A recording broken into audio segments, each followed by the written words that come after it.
And we're back to discuss Sicario, Day of the Soldado. Yeah, I mean, the movie had its twists and turns. I didn't expect that girl that they were going to pretend to kidnap and set up all of that stuff was going to be such a big part of the plot. That made the whole thing, yeah. That ended up being like the entire plot of the movie. Yeah. Almost started out a different movie. From, you know... It's and then weird. it takes this bunny trail, and that becomes a highway. That becomes the whole movie. Yeah, I just thought it was really odd. Like, they had that earlier scene with Matthew Modine where they're like, "Yeah, we want you to do it, and we called you because we want it done dirty." Yeah. And then like one thing goes wrong, and he's like, "No, abort. Everything's over. Yeah. Everything's done."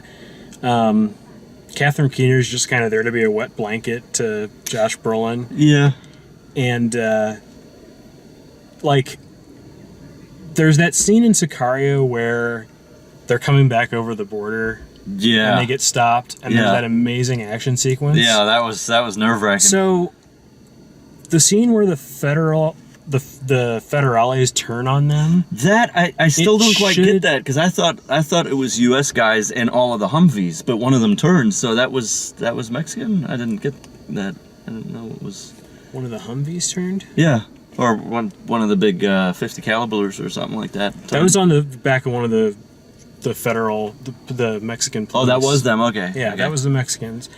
But it wasn't really the Mexican police. It was, like, cartel people dressed as...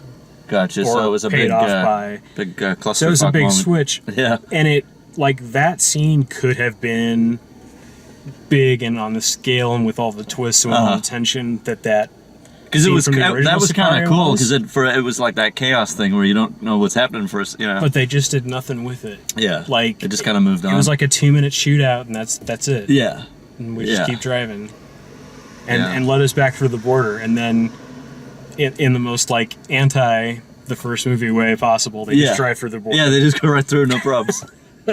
Figured out the communication now. So I don't know. It doesn't make any sense to me. I hate that we don't see the heads of the cartels and what their reactions are to any of this. I'm sure that's going to be something that happens in the next movie. There's a lot referenced outside the scope of the movie. Yeah. Where you don't say, and when you think of it that way, it's kind of claustrophobic. Because you just see this tunnel of what's going on within the movie, but there's lots referenced outside. And yeah, it would be cool to, like, you know, her dad, all his power, and none of that's represented. It's just... It feels like there's maybe 50 people between the two countries total that we ever see. That we ever get involved with, and, like, we don't see her dad's reaction to her being kidnapped. We don't know any of that kind of stuff.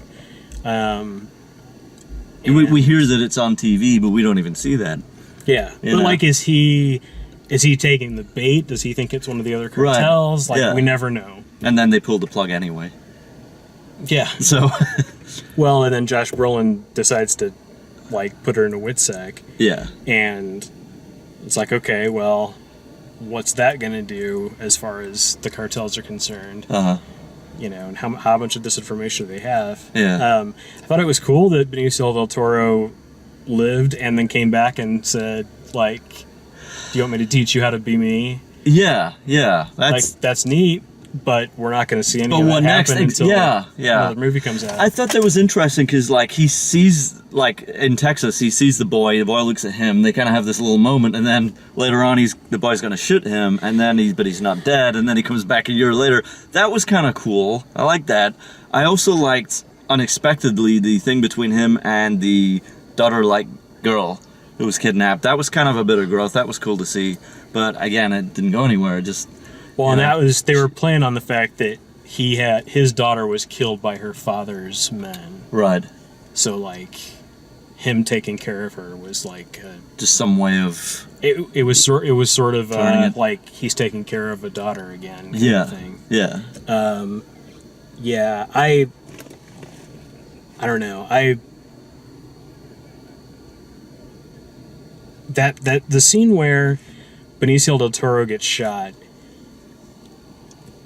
I got confused because the kid that like failed to shoot him and then got it. I thought that was him to begin with. I did too. Right. So I have no idea who that other kid was. And then it cut to him, and I'm like, oh, I thought that was him. Okay, gotcha.